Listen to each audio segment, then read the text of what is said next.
지금 이 시각 여러분이 주목할 만한 이슈 살펴보겠습니다. 제주항공 참사와 관련해 정부가 항공 안전 강화를 위한 조치를 이어가고 있습니다. 전국 공항의 항행시설 점검이 완료된 가운데 사고 원인을 규명하기 위한 작업도 속도를 내고 있습니다.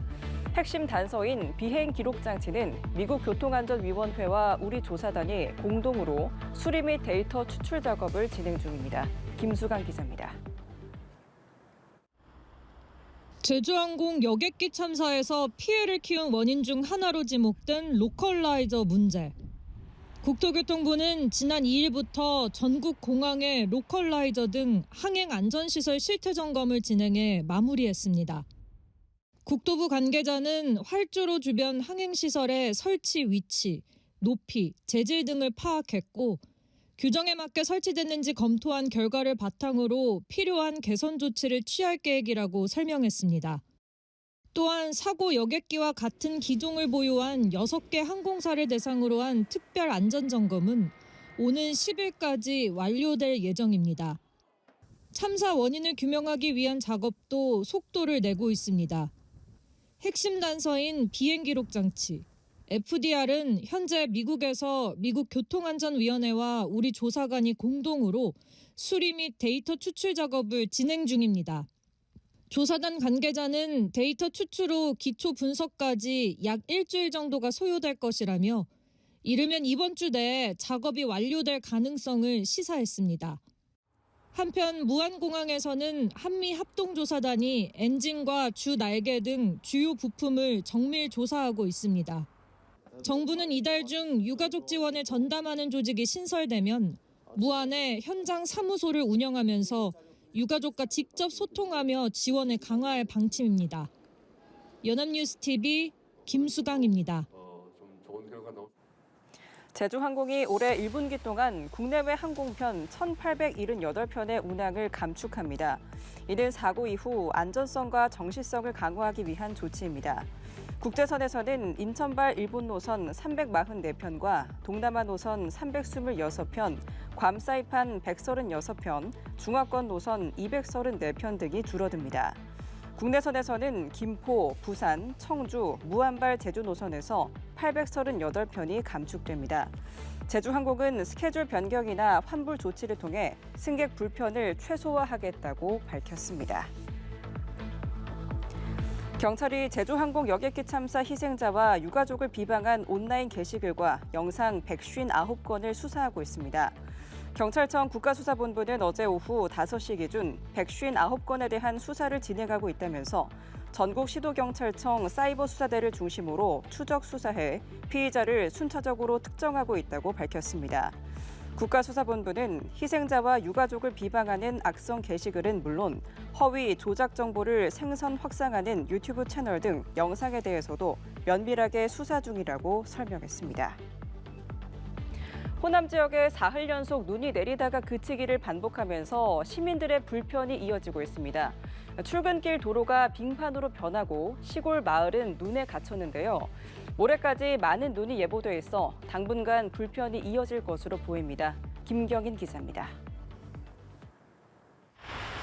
전북 전주 도심이 온통 눈으로 뒤덮였습니다.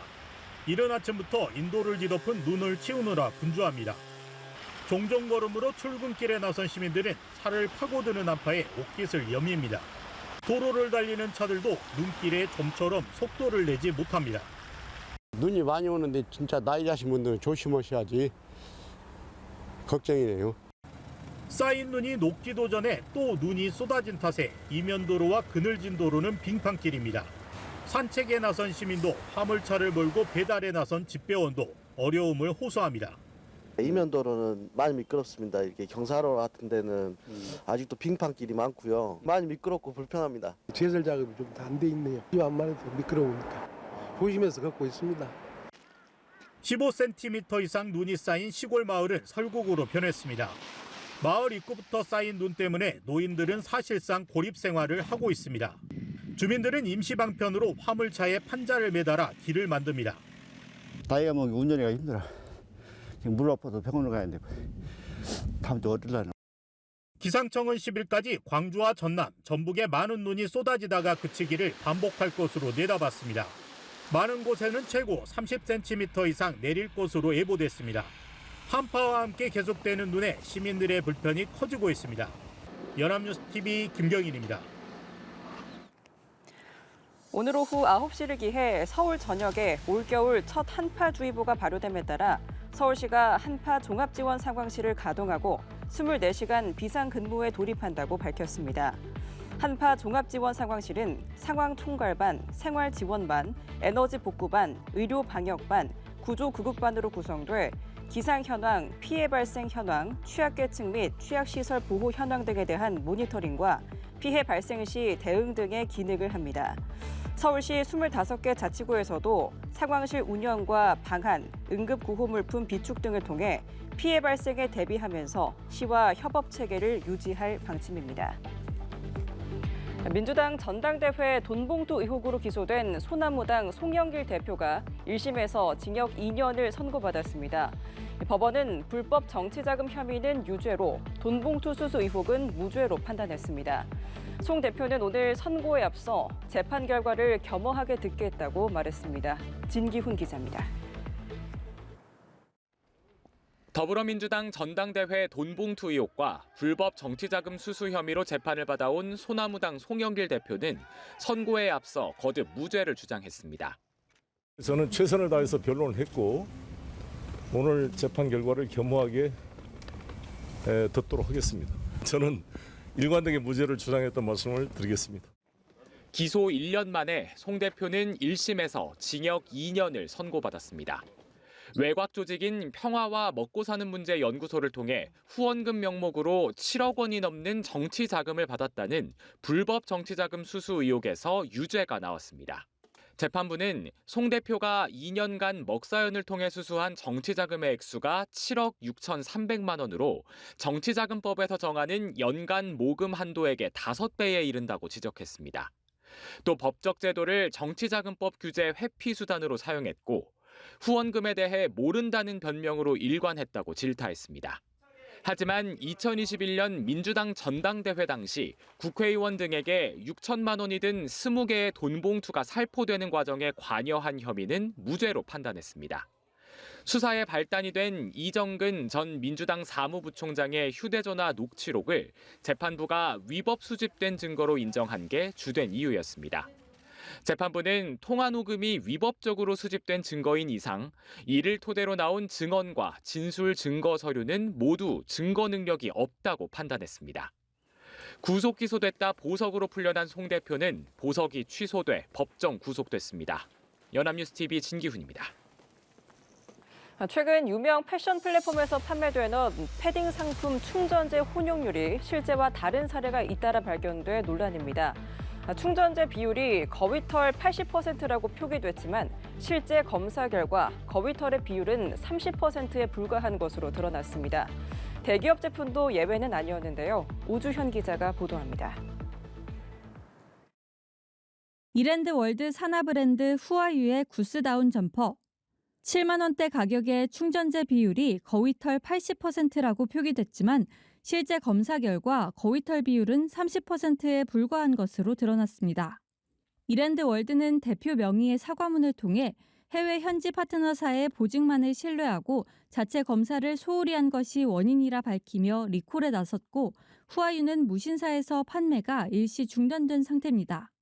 최근 거위털 가격이 크게 오르면서 중국에선 중고 배드민턴 셔틀콕을 갈아서 만든 충전재를 넣어 다운 재킷으로 속여 파는 일이 벌어지기도 했는데 우리나라에서도 충전재 혼용률이 실제와 다른 사례가 속속 적발되고 있습니다. 무신사에서는 최근 입점한 여러 브랜드의 패딩 충전재 혼용률이 실제와 달랐다는 사실이 소비자들의 문제 제기를 통해 확인됐습니다. 플랫폼도 거기에서 팔리는 물건들이 이렇게 허위 표시가 많으면 플랫폼의 신뢰도도 떨어진다 이렇게 볼 수가 있거든요. 신고가 들어오면 빨리빨리 책임감 있게 조치하는 그러한 처리가 필요하다. 이렇게. 무신사는 겨울철 아우터류의 소재 시험 성적서 제출을 요청해 자체 검수하고 브랜드 삼진 아웃제를 실시하겠다고 밝혔습니다. 지난달에는 한 유튜버가 번개장터의 중고 명품 플리마켓에 가서 산 명품 가방이 가품 소견을 받았다고 밝혔는데 결국 번개장터 측이 운영에 실수가 있었다며 사과하는 해프닝도 벌어졌습니다. 입점 및 중개 수수료로 수익을 내는 패션 플랫폼들이 소비자들의 신뢰를 회복하려면 품질 관리 강화가 필요하다는 지적이 나옵니다. 연합뉴스TV 오주현입니다.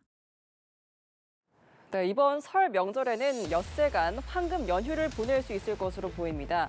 당정이 빨간 날과 빨간 날 사이에 낀 오는 27일을 임시 공휴일로 지정하기로 한 건데요. 만약 오는 31일까지 연차를 쓰게 되면 최대 9일 동안 연휴가 이어집니다. 장효인 기자가 보도합니다. 정부와 국민의힘이 설 연휴 전날인 오는 27일을 임시 공휴일로 지정하기로 했습니다. 민생 경제에 활력을 주기 위한 목적입니다. 당정은 설 연휴 기간 내수 경기 진작과 관광 활성화를 도모하기 위해 2025년 1월 27일을 임시 공휴일로 지정하는 것으로 협의하였습니다. 이에 따라 올해 설 연휴에는 6일간 연달아 쉴 수 있습니다. 만약 오는 31일에 연차를 쓰게 되면 최대 9일 동안 연휴가 이어집니다. 지난주 발생한 안타까운 사고의 여파로 소비 심리가 그야말로 얼어붙고 있습니다. 당은 비상한 각오로 정부와 더욱 긴밀히 소통하면서 민생을 챙기고 여당은 임시 공휴일을 지정하면 경제 전체 생산 유발액이 4조 2천억 원, 부가가치 유발액이 1조 6,300억 원에 달한다는 보고서를 인용해 그 취지를 설명했습니다. 삶의 질 개선과 교통량 분산 효과를 기대하는 정부는 다음 주 화요일 국무회의에서 이 안건을 의결해 임시 공휴일 지정을 확정할 계획입니다. 정부는 조만간 설 명절 대책도 발표할 방침입니다. 성수품 공급과 농축수산물 할인 등을 통해 온 가족이 넉넉하고 따뜻한 설 명절을 보내도록 설 명절 대책도 당과 협의하여 곧 발표하겠습니다. 정치적 혼란에 여객기 참사에 따른 범국민적 애도 분위기가 맞물려 소비 부진이 지속되는 가운데 민생 경제에 온기를 불어넣을 수 있을지 주목됩니다. 연합뉴스TV 장효인입니다.